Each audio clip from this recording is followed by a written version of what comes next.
everyone. Welcome back to another day after show. DJ, good morning to you.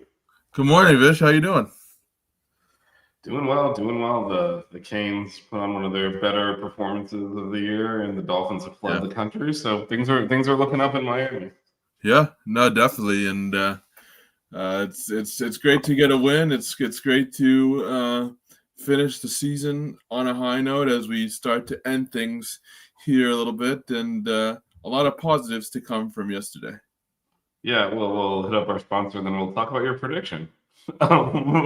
First, our sponsor, which is, of course, 305 800 Pain. After an accident, every minute counts. With one call to 305 800 Pain, you get immediate access to trusted doctors and attorneys who guide you step by step. With an A-plus rating from the Better Business Bureau, they are a brand you can trust. Much like 5 Reasons Canes, 305 800 Pain is focused on the local community of Miami-Dade County and South Florida. They'll help handle all your accident needs, including car accidents, personal injuries, and related legal matters. So after an accident, be sure to call 305 800 Pain. The number is the brand, 305 800 Pain. Después de un accidente, cada minuto cuenta. Con una llamada a 305 800 Pain, ustedes pueden obtener acceso inmediatamente a doctores y abogados para ayudar con todo el proceso. Con una clasificación de A+ del Better Business Bureau, pueden confiar en ellos. 305 800 Pain tiene mucho en común con las 5 razones Canes. Están enfocados en la comunidad local de Miami-Dade County y el Florida del Sur. Ellos pueden ayudar con todas las cuestiones de accidentes de carro, lesiones personales y otras cosas legales relacionadas. Entonces, después de un accidente, llama 305 800 Pain. El número es el nombre de la marca, 305 800 Pain. All right, DJ, let's address the elephant in the room here. My guy, you picked NC State to win that football game. When you play like shit the previous week, you don't deserve the benefit of the doubt. We didn't play that bad against Syracuse, man. Thankfully, they played well in all 3 phases of the game for all 4 quarters. And I understand Syracuse, they kind of ran away with things in the second half, and they did end up getting the job done by a large margin, but they didn't play well in that first half. In this first half, I really liked what I saw. They played a more complete game of football. It was something that, we kind of wanted them to do and have wanted them to do throughout the course of the season. And I really liked what I saw on multiple levels, in terms of from start to finish, playing the 4 quarters, practicing good habits throughout the 4 quarters. And, it didn't start off, with offensive firepower, but I felt like in that first half, they did a much better job of kind of regrouping and getting things rolling against a tough Wolfpack team. Yep, and like you said, it's an NC State team that's been very up and down this year. They've had some great performances and some weaker ones, and that was, like you said, this was completely one-sided. NC State's garbage time touchdown also allowed them to just get over the 100-yard mark for the game. Yeah. It was that dominant. Like you said, the Canes dominated every facet of the game, and it definitely was the most complete performance they put on this year. I mean, this wasn't Cookman they were playing. This was a bowl team that they kind of eviscerated. So that was a sight to behold. I guess we'll start with let's look at some of the offensive numbers here,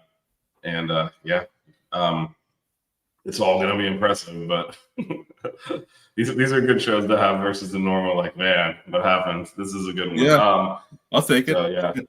Yeah. So we did actually see Luke Nickel get some action too, by the way. That game. But now that I think he can play out the season without burning his red shirts, they got him some snaps. But obviously Carson Beck had a really good game. Very efficient.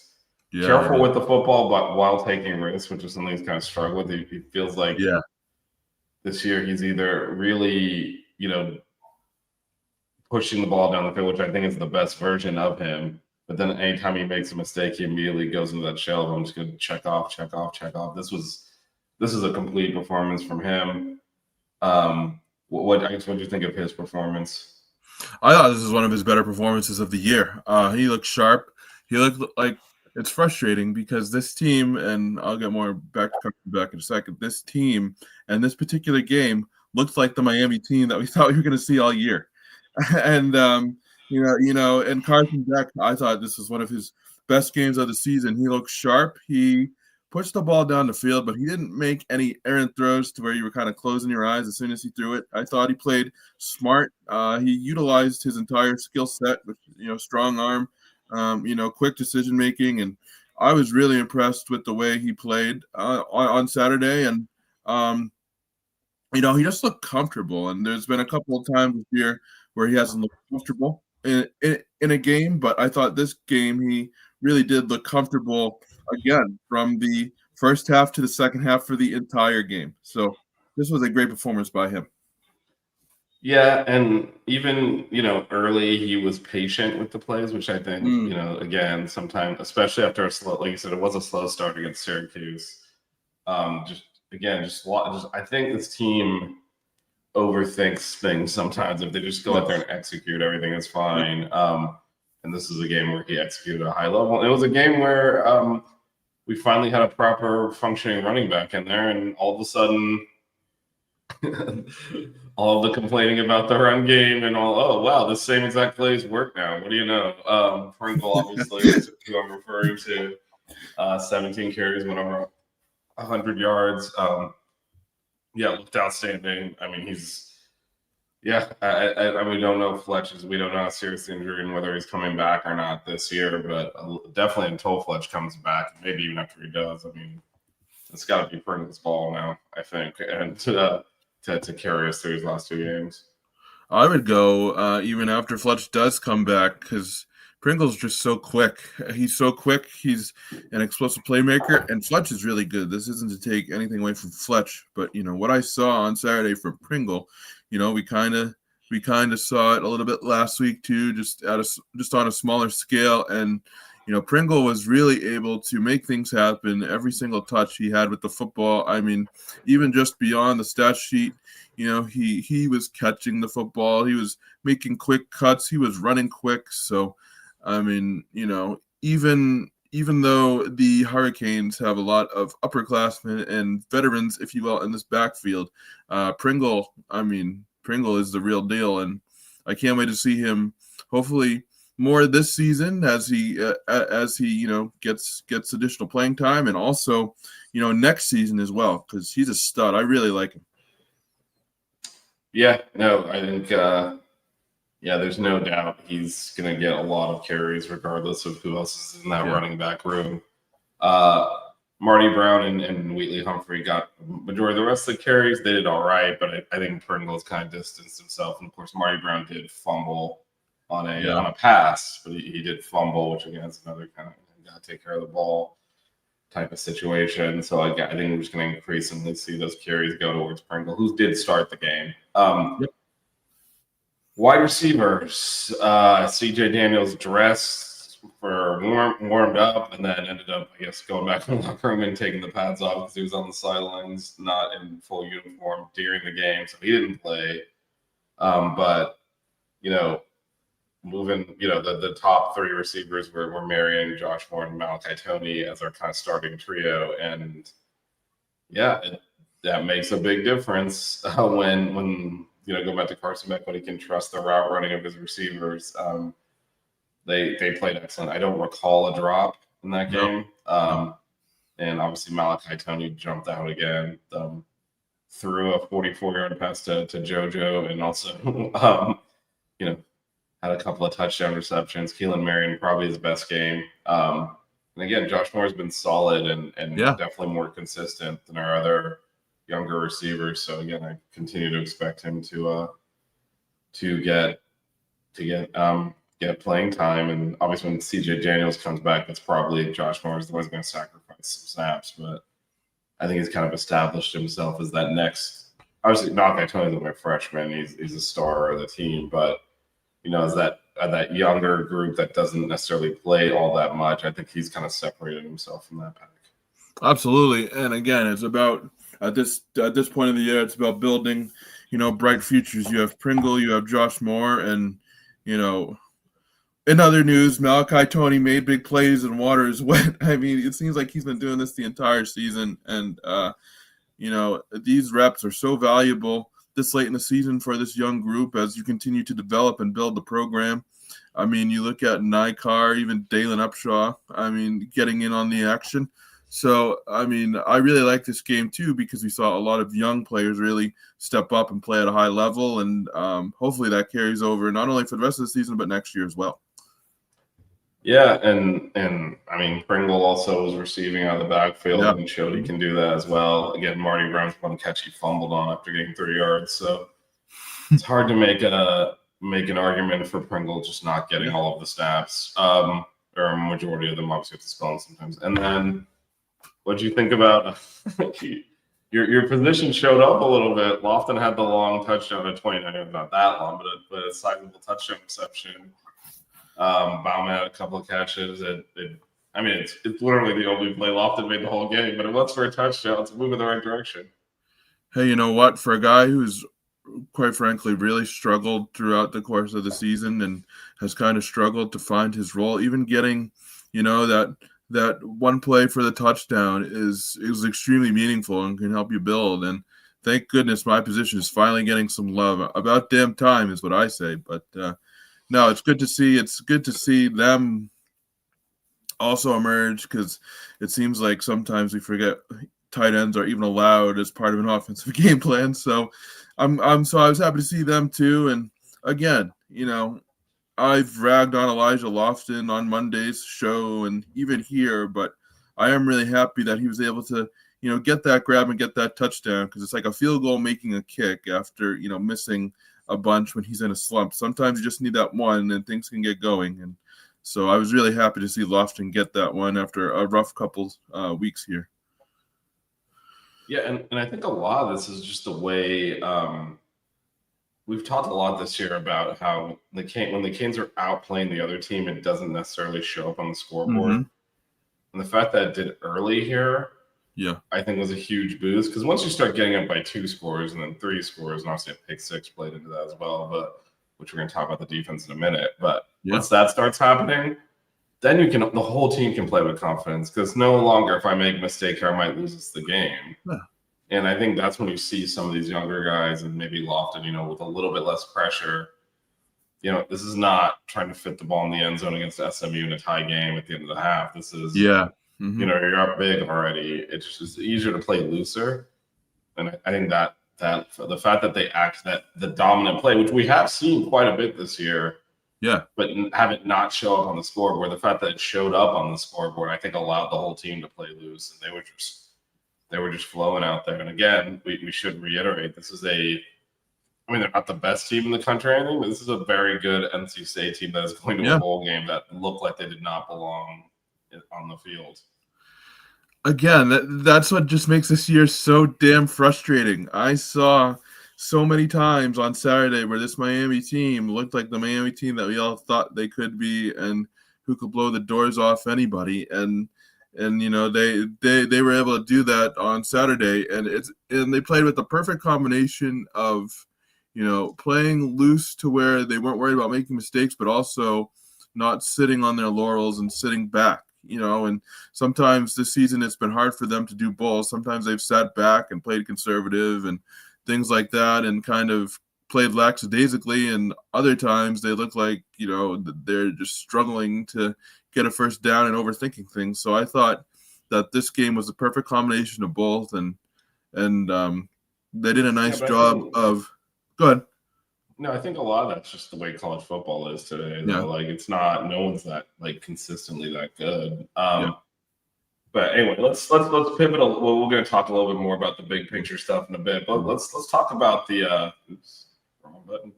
I have to bring up the overall stats. We can talk about the performance the defense put on because that was out of this world. So there are your numbers. Some of the things that obviously the 143 yards is actually overstated. We'll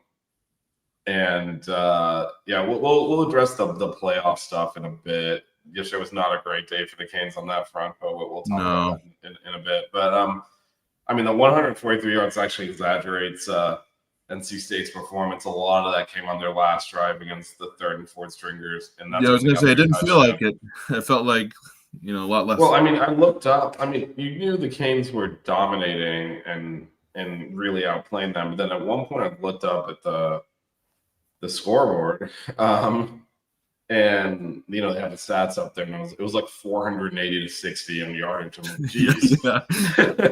I know, because I remember they it was announced it showing on up on the the field. But it's like just like they announced it on the TV like in the fourth God. quarter or something. Like, oh, North Carolina State has just passed 100 yards. I'm like, holy crap! Really? I was like, this is a very good team. They're doing this too. I mean, it was impressive. That defense just, I mean, dominated, scored. Had multiple interceptions, had a pick six. Just got after the quarterback, completely shut their running game down. They're a very good running team. I believe they had the leading rusher in the ACC. I might be he's very, very one good. of them. One of them. He couldn't do anything. CJ Bailey, of course, is a very sought after quarterback. He's a local kid from South Florida. He, threw the 2 picks, couldn't do anything eventually. When everyone emptied the bench, he went to the bench too. But it was as dominant a performance you can put up against one of the better offenses in college football. Again, yes, we keep saying NC State is, they're probably going to make a bowl game. They're a solid, good team. They're a good team because their offense is one of the better ones in college football, and they couldn't do anything. Yeah, and I thought they did a good job of getting pressure early to Bailey. Pressure is something we struggled with at times this year, and I thought they did a really good job of making him uncomfortable in the pocket, making him, get off his first read, kind of making him think. The interception by Thomas was an absolutely great read. You just kind of saw him track it, snag it, and then take it to the crib. And this defense is absolutely dominant. And, I thought they had a solid game plan coming in of, again, making Bailey uncomfortable, not allowing him to kind of take his time and make his reads, because he is a very dangerous quarterback. And like you've been reiterating, Vish, this is a pretty good team. I mean, this isn't a team. We talked last Monday about how they score 30 points almost every game. And, unfortunately for the Wolfpack, as we saw, the way their offense goes, the way the rest of the team goes. So Miami did a great job of making the offense uncomfortable. I thought they did a good job of forcing turnovers, and I thought they did a good job of, kind of getting out to the quarterback. It's kind of complementary football. You get out to the quarterback, you force turnovers, you make things uncomfortable, and the rest takes care of itself. And I thought they did a good job of addressing those phases of the game. No, definitely. And I think some of the things that were cleaned up in this game, not that many pre-snap penalties. 8 penalties is still a lot, but there weren't that many, at least early in the game. Again, once you get into that garbage time, sloppy stuff happens. But I thought that was good. The third down defense was way better. It's a defense that, even when they're playing well, sometimes struggles to get off the field. They were getting off the field consistently. And those two things, like you said, once it starts snowballing, I still think at its peak, this Canes team is one of, if not the best team in the country. And when they play like this, it shows up. Because again, it's both sides of the football. It's the special teams, it's everything kind of clicking. They're kind of strong in every phase, and they haven't just consistently been able to play well on both sides of the ball every game. But this time they obviously did. And defensively, that was a masterclass. Again, we're talking about one of the better offenses in the country that looked like they didn't know how to play football. And like you said, the defensive line definitely, they got the pressures. They did all of that, but it was controlled dominance, where I think sometimes this team is just over the edge on the control, so they give up busts, they give up big plays. None of that happened here. It was dominant from the opening possession forward. NC State got the ball first and stopped them, and then went down, kicked a field goal. Then I think the next possession was when Marty fumbled, and then they threw the pick six, and at that point the game was basically over. Yep. And that's because the defense. I mean, that was enough points to win the game. In fact, the defense scores made points as NC State did. So, and that was a garbage touchdown that allows NC State to claim a tie on that front. So That is, yeah. I don't expect the defense to play this well again because it's basically impossible to replicate this level of performance. It was that good. Yeah, I don't expect them to play this well again either. And again, just because that performance was outstanding, but it does offer a baseline to say, hey, this is what we can do when we're playing at our best football. This is the blueprint that we can try to follow. And this was, I'd say, probably the best defensive performance of the year by far.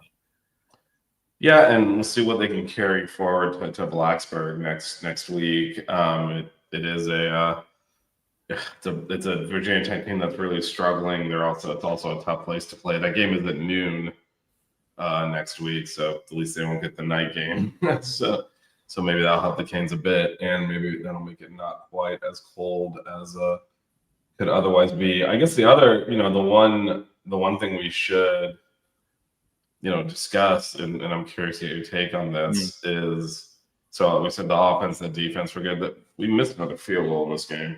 And these are not hard kicks. We missed one against was it Stanford? I think it was Stanford. It was the first round of the game against Stanford, and now this one. Now we're not a team that's kicked a lot of field goals actually this year. There are 2 kickers on this roster. You think there's any? Is Carter Davis still the guy here? I mean, I feel like when your offense puts up 41 points, you can kind of skate by missing a field goal. But I do think that the special teams overall hasn't been great this season in terms of kicking field goals at times. So I think for now he is, but I mean.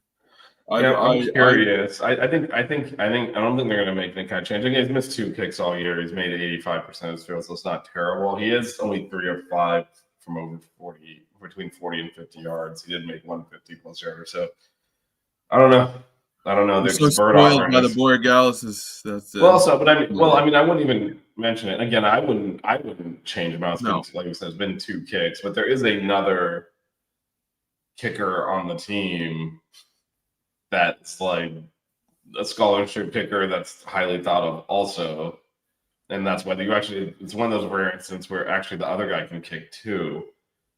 Normally you don't really have a backup. If you have a backup, it's a walk-on or something like that. And in this case, it's Bert Auburn who kicked and made several, pressure kicks for Texas in his day. And it's kind of, I wouldn't make a change, but I do think, if he misses a few more, we might see a move at the kicker spot. Because again, there are 2 kickers that are capable. But yeah, I mean he's 11 of 13 on the year. So it's pretty damn good. So nothing too bad. Just as long as he keeps his confidence. He's made all his extra points, which is obviously does matter. That's Louisville. He's done fine. But it's kind of interesting because normally you don't have 2 place kicking options. The Canes actually do.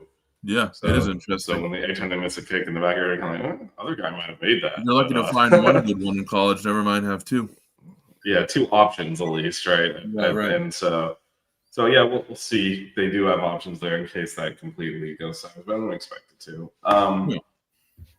Any other thoughts from that bloodbath yesterday, that domination by the Canes? We'll talk a little bit about where that leaves the Canes in the ACC and the playoffs in a second. But any wild Saturday overall. As far as not necessarily one to our benefit, but again, we'll talk about that in a second. But anything else from this game you want to? I just really liked the way that they played, like fundamentally on both sides of the football, and it was a good kind of look at what this team can be when they play their full potential. It was a great day for some guys who were struggling like Lofton.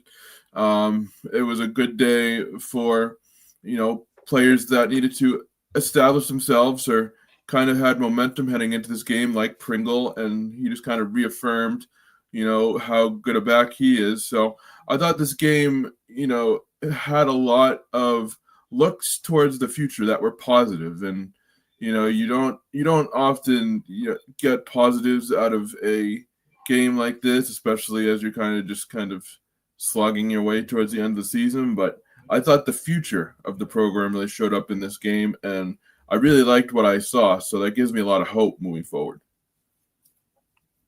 Yeah, no, there's a lot of positives to take away. It's going to carry it forward for 2 more games, and then that'll get you to 10 wins, which will match last year's win total. And yeah, see where that leaves the Canes. Probably about where they were last year, just like the last team out, or around that spot. But it should be noted too, the other thing that is going on here. Is we talk a lot about, and we've talked a lot about, we get the criticism of Mario's teams not finishing seasons strong. Those 2 losses came in October. They didn't come in November, or I guess technically one might have been November 1st. But they're 4 games after that SMU game. If you win the last 4 games, you kind of can't lobby that criticism at him again, saying, "Oh, you finished weak," when if they finish strong here. So there's a lot at play here, and I think going back to last year, this is why I'm still slightly annoyed that they essentially threw the bowl game away when they were in control of it. And I'm not talking about taking Cam Ward out. If he wanted to play a half, he plays a half. But they screwed around with some of the play calling and celebrating the field goal. Yeah, kicking a field goal when they didn't need to get Borealis an extra field goal attempt, like to set some records. And how you finish does matter and can build momentum next year. And yeah, if they win these next 2 games and win a bowl game, I mean, that's 5 in a row to end the year. Is much better than they've been doing. And again, it's more to build on. And I think so. Just to JR's point here, though, too. I do think the offenses look a lot better when the players execute, and I think those plays are there to be made when the receivers run the right routes, when the running back picks up chunk gains on handoffs. That has not happened this season. I'm just frustrated it took until November to finally Well, I don't know that it took until November. Right? Florida State, they shredded that defense, but again, the plays were there. And Florida State did load up on the run. I think what we discovered when Louisville and SMU came along, and even to a certain extent Stanford and Syracuse, for parts of that game, is that the Canes running backs were not going to beat you. Yeah. And so I think what we saw was a little bit actually more conservative. Like let them get 5 or 6 yards at a time and slowly move the ball down the field, because they're going to make a penalty, they're going to make a mistake, and they're not going to finish the drive. And that proved to work.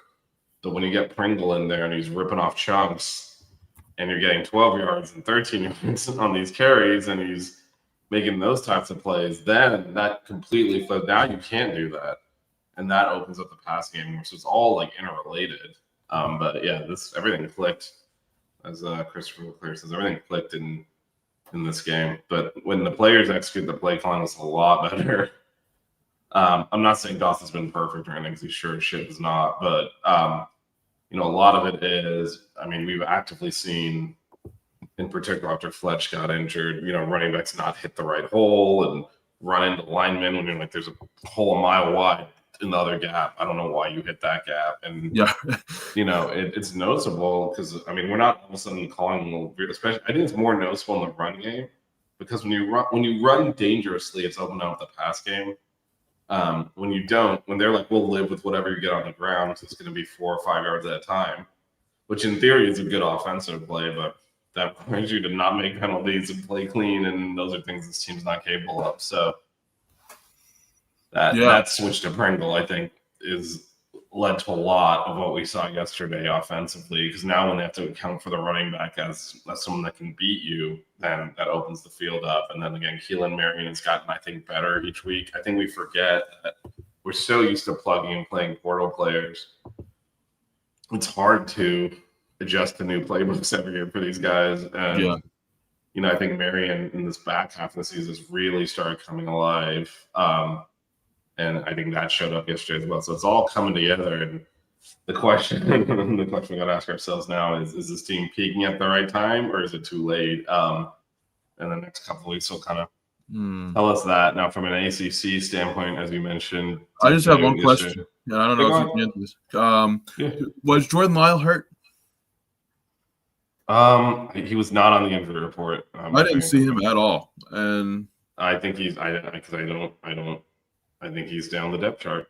Yep. Okay. But he was not on the official injury report they released. He was not on it.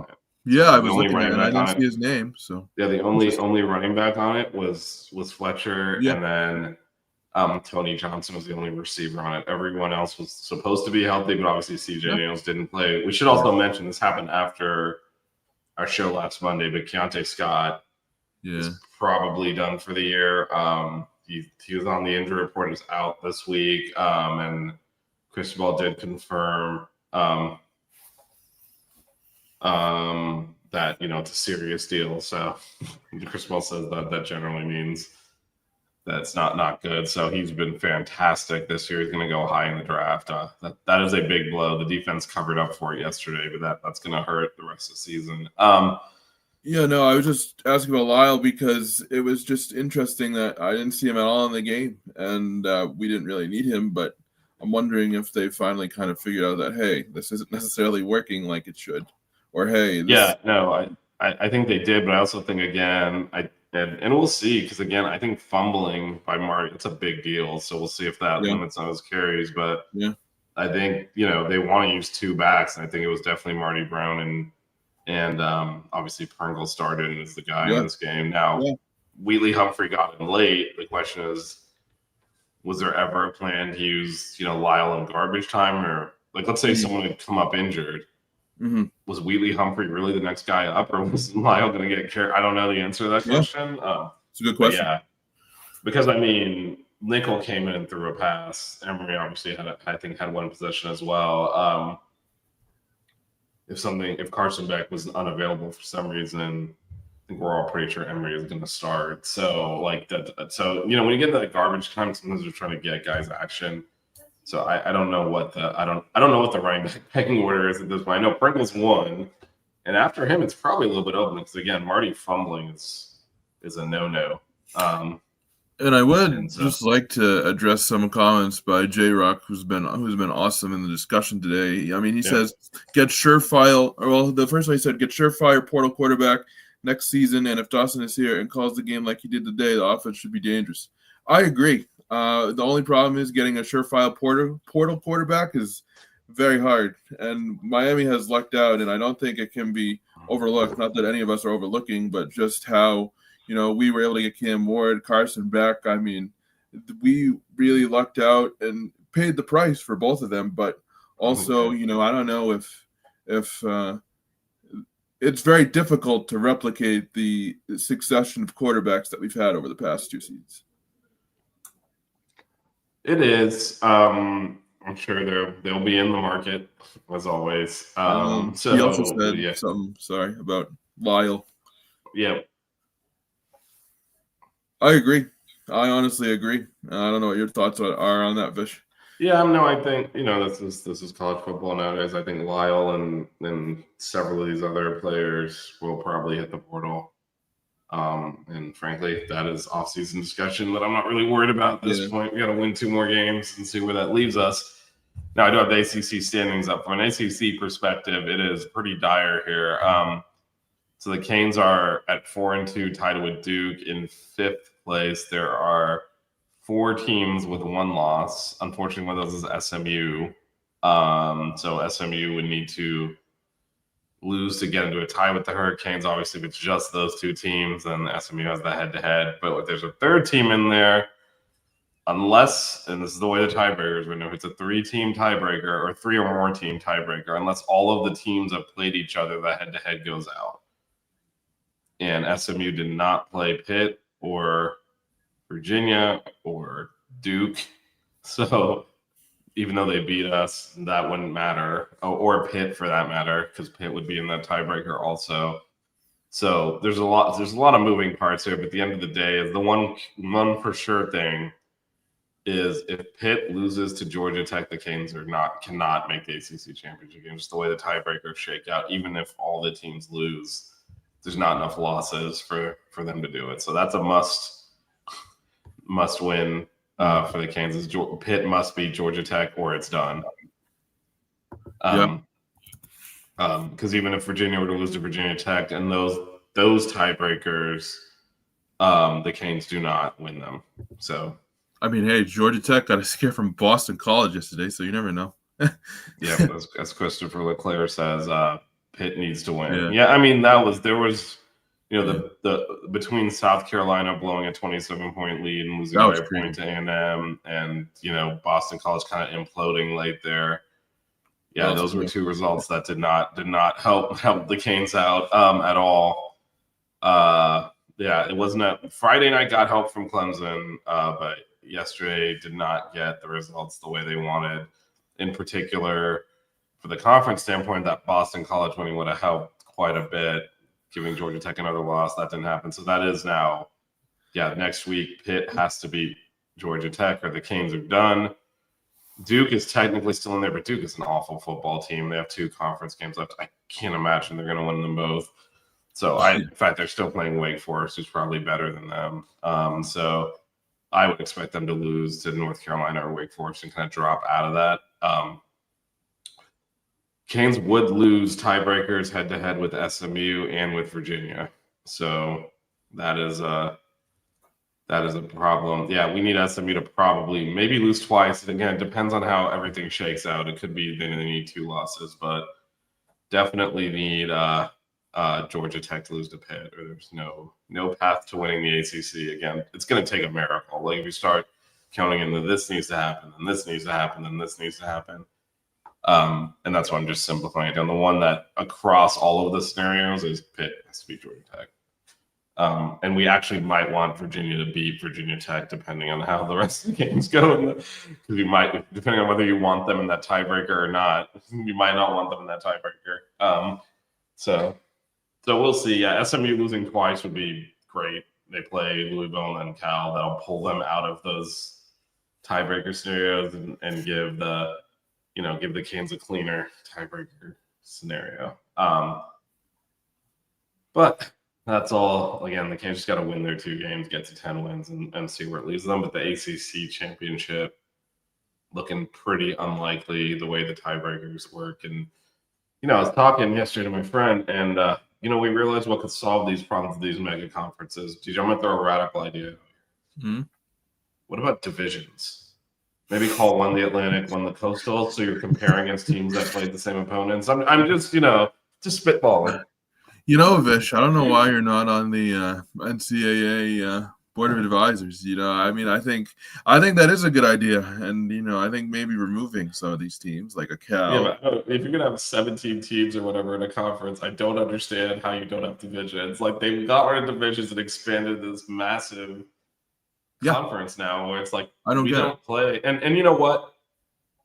The criticism is justifiable at the Canes. If you look at who they beat in conference, it's the next to last team and the 2 teams above that, and then you skip one, then the next one. Like the Canes have not taken care of the better team. They lost to SMU and Louisville, who are on the top half. So, this is very different from last year where we missed the ACC championship game and SMU played no one, and the Canes played the toughest ACC schedule. Almost feels like the reverse. The Canes. No, we played the tougher games because those are tough games. We just lost them. Yeah. Like Georgia Tech's schedule was way easier than ours in conference, but also Georgia Tech didn't. I mean, they squeaked that Boston College game out, but they squeaked it out, and losing matters. So I think this is a little bit different than last year. Last year, pretty justifiable in arguing that the unbalanced schedule is why the Canes had more losses. But this year, they didn't win the tougher games either. So good point. That said, there's a lot left to play for. But when you have this many teams in conference, you're comparing apples to oranges in terms of the records. And honestly, they need to bring the divisions back, where you just essentially play your entire division and then whoever wins the division, we've all played the same teams. Because you could actually do a full round robin. You could divide it. There's so many teams you could divide it in half into a full round robin division, and just that be your conference games. I just want the ACC teams, but like just the ACC teams in the ACC, please. I know this will never happen because money talks and whatever, but I just miss like SMU, Stanford. Like I forget that they're in the ACC sometimes. I mean, even when you take a look at like, you know, some of these like Cal. I mean, I just like they don't belong here. They really don't, and it's annoying. And it's not just the ACC. It's, you know, USC in the Big Ten and UCLA in the Big Ten and Washington. I mean, it's just way too much. And so I think at least splitting them by divisions would be a step in the right direction. But I'll tell you, and I may sound like an old guy, but I really hate all this merging and stuff like that, these mega conferences. No, it does. I mean, these aren't even conferences; they're loose affiliations. You don't play the same Yeah, teams. right. Like, I mean, it's ridiculous. No, it's they're so big that you don't play half of your own conference. Yeah, right. Like that's crazy. Like you don't see like, BC until is it next year? I don't. Or 2 years. I think it might be in 2 years, but they're adding an extra game to try and play more. But look at the standings. We don't play Georgia Tech. We don't play Virginia. We don't play Duke. We don't play Wake Forest. We don't play Clemson. We don't play Cal. We don't play North Carolina. We don't play Boston College. Like that's half of the conference. Yeah. Yep. That's and then you know every team can say the same thing. Now I don't. Again, the Canes had opportunities against their two best teams that they played in conference and lost them both. So that's on them. So I'm not really even complaining. Like last year, I was very annoyed that we had to play a much tougher conference schedule than SMU did. Yeah, no, I agree. Clemson did actually, and so we ended up with the same amount of losses as Clemson, lost the tiebreaker, and and it was BS. But in this case, like we didn't take. I mean, our best conference win right now is NC State. Like it's not, and they're in the bottom part of the conference. So I'm okay with that. The bizarre thing is, so Virginia did lose to NC State, but it's not a conference game. They just scheduled out a conference game against each other, so that doesn't count for anything. Can I ask why? I missed that. Including the common opponent tiebreaker, it does not count on that either. Otherwise, the Canes would have the tiebreaker over Virginia if Virginia lost. Wait, so why did they schedule out a conference game? They both had, at kind of the last minute, they both had opponents back out of games. Okay. And so they just decided to play each other instead. This isn't the first time this has happened. This happened a few times over the last few years in the ACC with, and it's another reason they've added a ninth conference game to get teams to just, let's formalize. Like next year, that would have been a conference game. But Gotcha. Yeah, so when you start looking at common opponents, you're like, wait, we beat NC State, and then nope, that doesn't count. So right now, just the reason Virginia will have the tiebreaker over us is even if they lose to Virginia Tech is the first. Since we didn't play them, the tiebreaker is winning percentage against common opponents. They beat Louisville, we lost to Louisville. But if we were to beat Virginia Tech and they lose to Virginia Tech, which is the only way we would tie with them, that would cancel out. However, the next tiebreaker is who beat the better common opponents or who played better against the better team, and that's Louisville. So we would lose that tiebreaker. There's no scenario in which Virginia Tech can finish ahead of Louisville or tie with them. So in that sense, so Virginia does have the tiebreaker on us, which is actually why it might be better if they just. Obviously, we need Pitt to beat Georgia Tech, but it's probably better if Virginia beats Virginia Tech. For if we're still alive in that last week, we'd probably actually want them to win and not be involved in those complicated Rubik's Cube tiebreakers. We're going to need to somehow win to get into the. Yeah, I'm so glad you're here for all this because my head is spinning. I got to say, this is what happens when you don't have common opponents, so you don't play the same schedule. You compare anyway. It gets messy. But that's you don't take care of business in October. I mean, that's true. Again, we have the Canes had won one of those two games. They'd be in great shape right now. Yeah. So that is what it is. But that's where the Canes are currently sitting. So again, long shot to make the ACC championship game. And any chance would go away if Pitt plays Georgia Tech next Saturday night at 7 p.m. Assuming if the Canes beat Virginia Tech at noon that day, all eyes will be on that game from a Canes perspective, where they would need Pitt to win. Now, ironically, yep.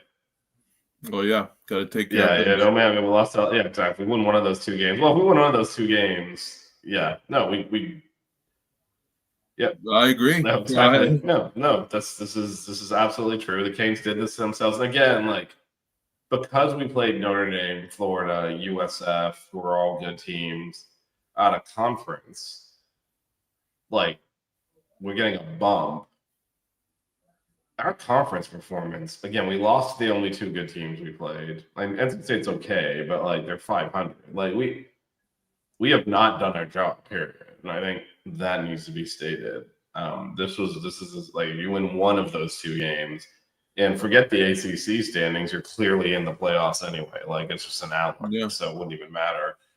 With that said, that is actually still probably more likely than making the ACC championship game. So yesterday, this result of Oklahoma beating Alabama, where Alabama essentially imploded that game. Yeah, they did. That was fun to watch too, though. Significantly and lost anyway. That game really hurts the Canes, because that basically puts Oklahoma into the playoffs now. I normally hate Georgia, but I'm so glad they put the beat down on Texas. Yeah, it'll be interesting to see how far they drop Texas. Probably the 11th. Yeah, I mean, Texas still plays A&M. You got to think if they somehow upset A&M, they put them in the playoffs anyway. Although, in my opinion, if you lose a game like that, you don't belong in the playoffs. 25 points. I agree. But you can be 25 points worse than the 5th team and still make the playoffs. They love Texas and they love Arch, so yeah. No, well, they love the SEC too, which is the problem we're going to run into, because actually, I mean, I think they might redo some of the scheduling because they have to add conference games, but right now that's where I don't think they've released how they're going to do the 9 games. Oh, by the way, in case you're wondering how you do 9 games per conference opponent, when you have 17 teams, you can't. So one team is going to play 8 conference games every year, and everyone else is going to play 9 because these. Anyway, I cannot understand how they have a lot of. How anyone thinks any of this is a good idea. It's going to get worse, my friends. It's going to get worse. It's a cluster, you know that. So yeah, it's going to get worse. But yeah, I mean, these are all these percentages they put out there are really pulled out of their ass, and this is because, and this is the reason, right? The committee can actually just do whatever the hell they want. Yeah. The only forced selections they have are the top 5 conference champions. Other than that, they can do whatever they want. So we'll see. We're going to need some help. That they watch all the games and know how they're voting and what type of teams they're voting on is also a load of BS because they don't know. Yeah. But basically where we sit here after yesterday, again, this was not a good result for us at all, is we start right now. Again, we haven't seen the new rankings come out, so we don't know how they're going to treat the results from Saturday. But if it were to start right now, there would be 5 SEC teams in. It would be A&M, Georgia, Ole Miss, who also has played absolutely no one except for Georgia, who blew them out. Ole Miss, didn't they play LSU too? Not that LSU stinks. Yeah, I mean, this is the thing. This is the problem that we're going to have now. I mean, let's just look at this, right? We got Alabama sitting here, right? And this is a team that will 100% get in with 2 losses. They have the same record as the Canes. You see these numbers next to these teams that are not actually good. And when they played them, they were ranked. Vanderbilt, Missouri, and Tennessee are not good teams. And I saw the stat last night where, they beat 5 ranked teams. I'm like, these teams aren't good. They also did this, which everyone wants to forget. Yeah, Ty Simpson did not look good. So actually, J.R.'s right. It's BS in politics. And so the actual committee rubrics are: 1, did the teams play head to head? 2, are there any common opponents? There is no universe using that in which Miami should not be ahead of Alabama and Notre Dame, and Miami absolutely will not be ahead of Notre Dame or Florida State. I mean, Also, Vish, who are they playing next weekend? Let's take a look at that. Who are they playing? Yeah, that tough Eastern Illinois opponent there. Well, Georgia did the same thing last year because I remember they came up here to Massachusetts and played UMass and blew the doors off UMass because UMass sucks. And it's like, a lot of these SEC teams do put one of those late in the season to avoid getting lost late in the season, which again is working the system. It's working the system. Last year Alabama moved up after beating Mercer in a similar spot. So no, that's when they jumped in front and ended up in front of us when we lost to Syracuse because of that. But there's going to be 5 SEC teams in right now. And there'll be 3 Big Ten teams right now. Now there's all sorts of moving parts. Did Vish accidentally exit himself out of the chat here? Hold on, let's see. I'm back. You're back. Yay. All sorts of moving parts here, as I was saying. And I can hear my friends watching this in the living room and hear myself echoing as I was trying to reconnect. I'm still talking on the stream. But anyway, it looks like the Big Ten will be a 3-team league with let me bring the screen share back up so I'm looking at the standings here. But USC and Oregon do play this next weekend, and it does appear that whoever wins that, I know we're in front of USC right now, but it does appear that whoever wins that will jump up. And obviously Oregon's already in if the season was to end right now, so that would be a 2-loss team that would move in front of us. I would think, given Oregon has beat absolutely no one this year, that if they were to lose to USC next weekend, they would fall out of the playoff as 2 losses with 0 quality wins, but they might still fall in front of us. Who knows? But you're thinking Indiana and Ohio State are locks at this point. And it looks like whoever wins USC and Oregon will be the 3rd team. Then the SEC has the 5 we talked about. That's 8. And then a group of 5 team has to make it. That's 9. The ACC champ is 10. Big 12 champ is 11. That leaves 1 spot for either a second Big 12 team, a second ACC team, or Notre Dame. And that's where it currently sits, and that is not a good situation. And the irony is that should be us. We beat Notre Dame, but they're ignoring that result, and I don't expect that to change on this week or any week. So, we're in a situation where they're choosing to actively ignore a head-to-head result, and I think they're going to keep doing that because that would actually, in most years, be you're looking at maybe Utah, right, or BYU as like that second Big 12 team because Texas Tech should get the automatic. And you're looking at Notre Dame, and you're looking at Miami. First of all, our schedule and all our wins and all that stuff are better than the other teams. But put that aside, like, hey, these 2 teams played each other, and this team won. That used to matter. It does not matter anymore. So so there's probably in a position where the Canes need 1 or 2 upsets. Oklahoma still plays Missouri and LSU. They probably need them to stub their toe there for a 3rd loss. Which honestly might still drop Oklahoma in front of the Canes the way this committee behaves. So we don't know, but that's something that need to happen. Alabama plays Auburn. If they lose another bad game, does that matter? I don't know, but there do need to be upsets. Whoever wins USC and Oregon, if they lose the next week, we're playing UCLA, which is not exactly a good program right now. But no, so they're going to need some upsets to get out of this essentially. So these are long shots, but that's where they currently sit. We'll know a lot more after next week, of course, and we'll know a lot more after Tuesday when we see what they did with this weekend's performances. Right now, the Canes are still sitting inexplicably behind Vanderbilt and Utah. Utah lost at home to Texas Tech's backup quarterback by 4 touchdowns. I don't know how they're ranked in front of us. They have no quality wins. So, I mean, that's a joke. But I think they're going to continue to maintain that, at least for the time being, so that they don't have to direct compare head to head between us and Notre Dame and have to explain what they're doing. Yeah, I'm just looking at the college football playoff committee and the people on it. And This week, so Baylor's AD was the committee head. He got into ethical issues. Baylor put him on suspension. He quit the committee, and they made Utah's AD the head now. So that's going to do well for us. Yeah, we need a Miami representative on the committee is what we need. Yeah, we're currently 6 spots behind Notre Dame. Texas in between us. They'll fall out.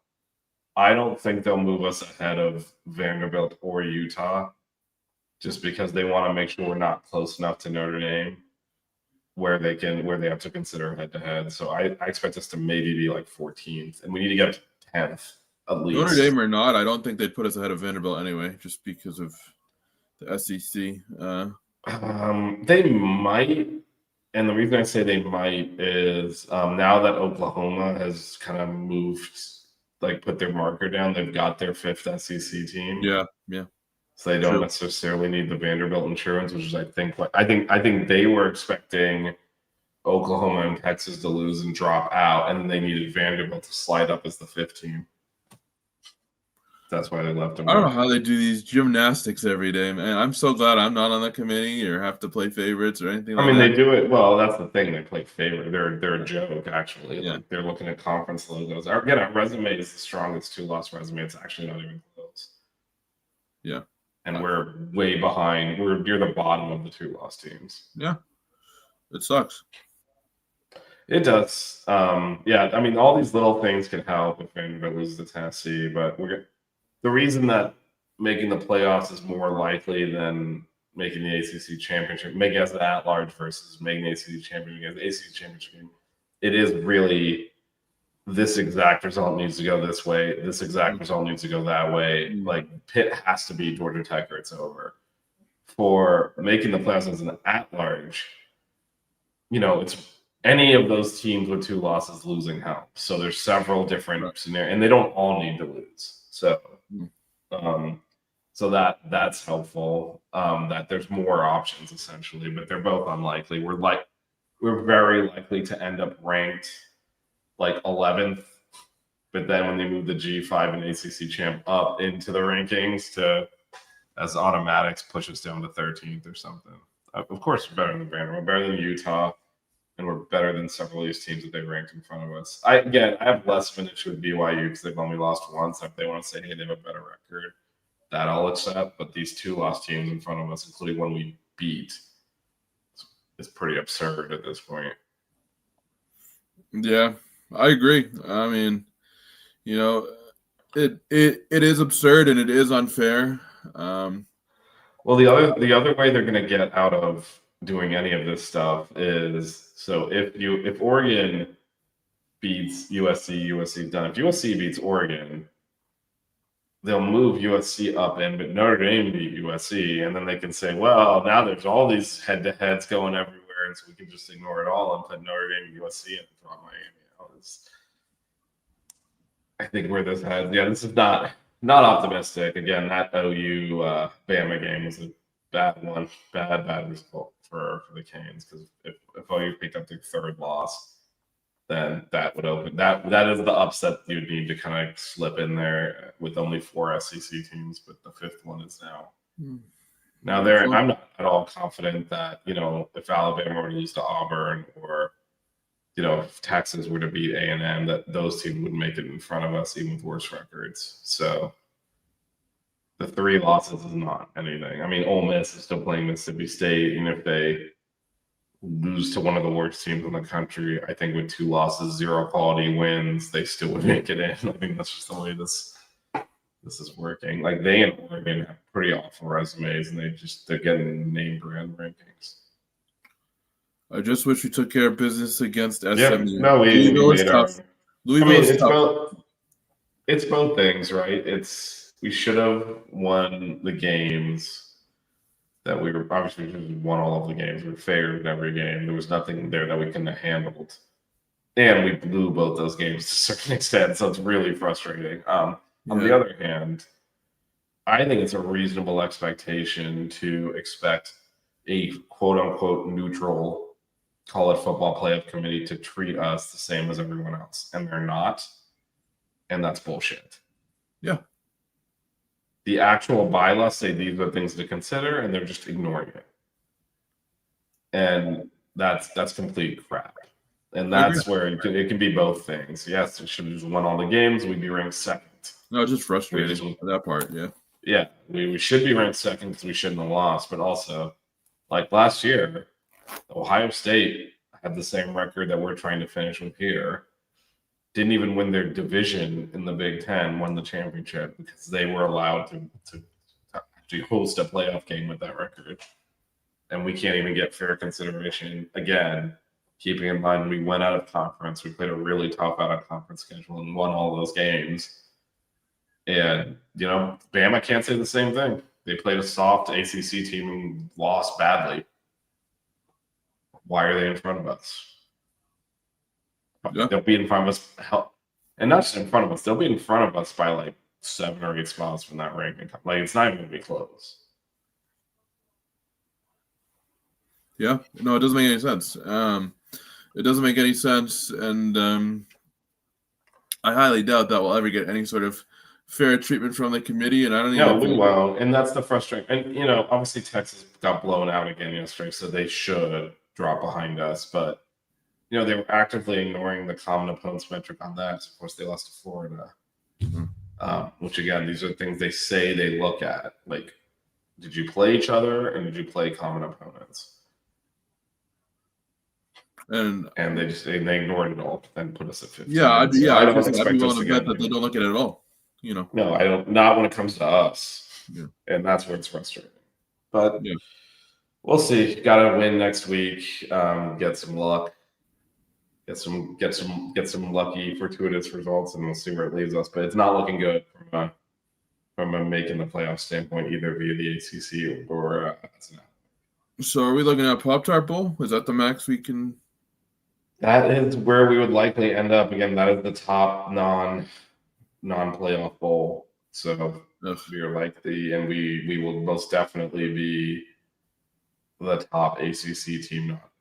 So I was hoping to never have to see those lifelike Pop-Tart mascots again because they gave me nightmares. But maybe we will. We very well might. It very much looks like a replay of last year that we're again. Some more of these teams will lose. We're 15th last week. Texas should fall out. There's more games to be played. Other teams will lose. Mm-hmm. But we're likely, after they move in the ACC and G5 champion, we're very likely to just be on the outside again, just like last year. Yep, Pop-Tarts it'll be against a Big 12 team. Leave your favorite Pop-Tart in the comments after you finish. But if you made it, you can say that for a couple of weeks when we're confirmed Pop-Tarting after that last game at Pitt. So no, Pitt's going to be a tough game. I mean, that's going to be an exciting one game at a time. We got Virginia Tech first. Any road games which isn't going to be easy either. Yeah. So one game at a time. We go to Blacksburg next week.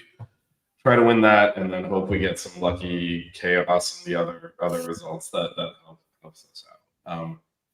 DJ, anything else before we wrap up here? No, just like you said, focus on the next game, focus on Virginia Tech, and let the chips fall where they may. Exciting weekend of college football overall. We'll get into the final stretch, crunch time. So 2 weeks left. Yeah, so it's going to be interesting to see how everything plays out, even aside from Miami, just how the rankings go and things like that. So, and signing day, I think, is soon too, right? Yeah, I believe it's in between the end of the regular season and the conference championship. Which again is so convoluted and like stupidity. Yeah, I don't. But anyway, we will. I'm sure we will definitely be talking about that on the Six Rings Game Show, which is Monday at 8:30. And then we should have a buckets coming up. Yeah, we got to blow teams out too. But again, I don't think they care when it comes to us. These are things that, when they're actively trying to keep you out of the playoffs, nothing you do is going to be good enough. We're basically being, Goldilocks here. Too hot, too cold. This isn't right. That isn't right. Yeah, this is what it is. They act like everyone's going to have to basically prove beyond a reasonable doubt that they do not belong for them to move us up. They're actively, intentionally keeping us out. So the stuff people are talking about. If we do this, it'll show. They don't care what we show. So it's, I mean, that's what I've concluded when you look and see like Utah and Vanderbilt in front of us. Like there's no reasonable argument for that, and they did nothing. Agree. Anyway, we'll be back. As I said on Monday, we got the Six Rings Kane show Monday night at 8:30. DJ and I will be back next Sunday. Actually, we'll talk timing because I am going to be in Blacksburg. So, well, just on that day, and then I got to check what time my flight is back to Miami on Sunday. But we might have to move the show earlier a little bit. But we'll see. We will be back Sunday morning at some point. DJ, and we'll collaborate on that offline. But sounds good. Thanks everyone for joining us on this Sunday morning. DJ, thanks for hanging out. Absolutely, I love it. I love doing this every Sunday. Love talking shop with you, and good way to start the week. And let's. I'm excited that you're going to Blacksburg. I like that you travel a lot and see these games, and let's hope you bring home. Doing every game this year, so I'm going to Blacksburg and then Pittsburgh, and then that'll be it for me. It's going to be kind of near me with Pittsburgh, but yeah, I mean, Pittsburgh should be a fun team. Oh, we'll see. Hopefully the season's not dead by that point. Yeah. Thanks, J-Rock. Thanks, J-Rock. Thanks for chiming in on the chat. Thanks for everybody who came in on the chat. We appreciate it. Yep, and thanks for the apparently 621 people watching this somewhere. Really? Yeah, I get the count in the corner. So yeah, if you're not commenting, thanks for watching as well. DJ, see you next week, and go Canes. See you next weekend. Go Canes.